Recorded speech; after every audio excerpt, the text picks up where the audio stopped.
Bueno, hemen daukagu azido hipoklorosoa 0,15 molarreko kontzentrazioarekin, eta esaten da kalkulatzeko hidronio ioien kontzentrazioa. Emoten da konstantea. Liburuan agertzen den konstante hori zuzendu, 10^-8 ipini behar duzu. 3,2 bidera 10^-8. Bueno, zuzenketa hori eginda, ikusten duzu oso konstante txikia daukagula. Beraz, konstante txikiak adierazten dau, azidoa oso gitxi disoziatzen dela. Beraz, azido ahula daukagula. Oso gutxi disoziatzen den azidoa.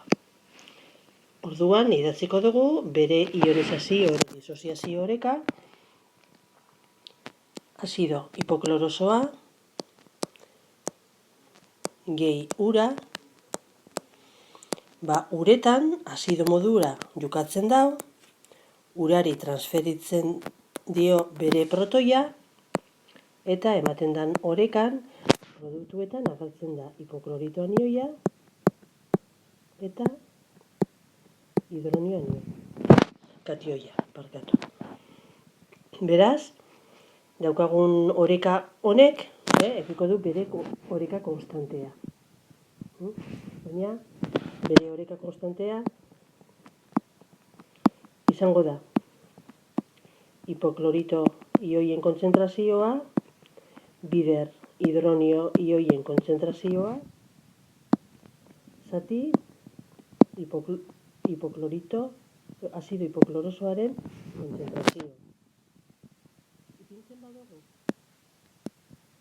hasierak kontzentrazioa,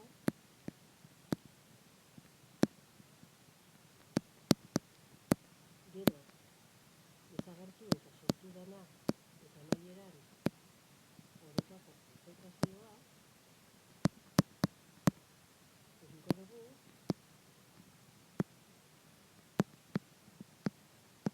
horako taula.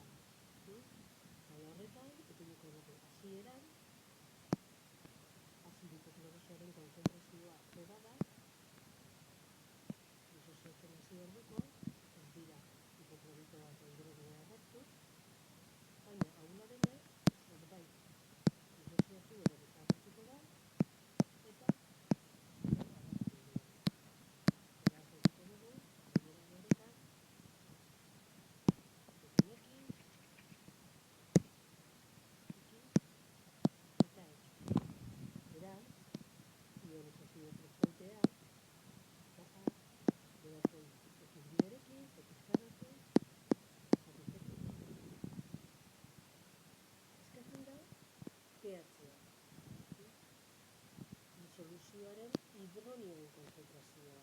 pH-a ez da eskatzen hemen, eskatzen da hidronioen kontzentrazioa, beraz, eskatzen da X. Bueno, orduan, lortu dugun adierazpen honetan, ikusten dugu X, ez ezaguna dugula, C ezaguna, eta Ka bebai. Ka 3,2 bidera 10^-8. Guk pentsatzen dugu, azido hau ahula denez, azido ahula da, eta horregaitik oso gutxi disoziatzen da.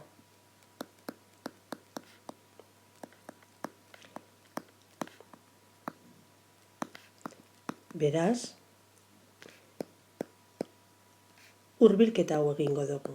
Arbuiatuko dugu X, C-ren aurrian, eta esango dugu C-ken X gutxi gora bera C dela.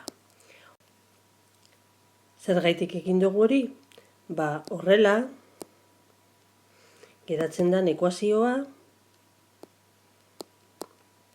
X ez ezaguna izan da, bigarren mailakoa izan arren, errezagoa da ebazteko. Hau da, X karratu berdin, Ka bider C egiten dugu, eta hortik askatzen dugu X. Erro, Ka bider C. Hau da, erro, 3,2 bider 10, ber minus 8, bider 0,15, dana erroketa barruan. Berdin, 6,83, bider 10, ber minus 5. Mol litroko.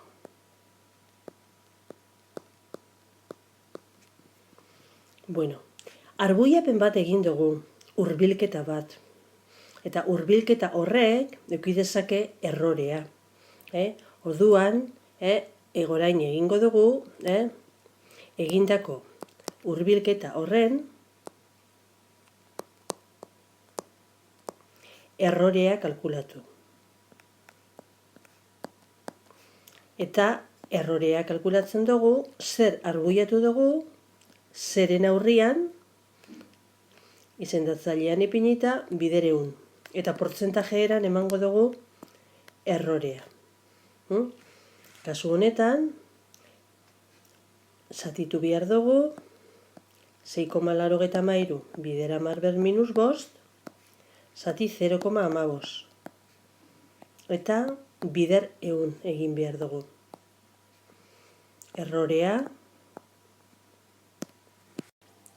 0,05. Ikusten duzu, errorea dela 1/5 baino txikiagoa. Beraz, ontzat emango dugu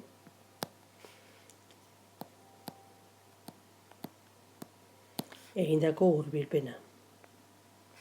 Eta lortutako emaitza, beraz.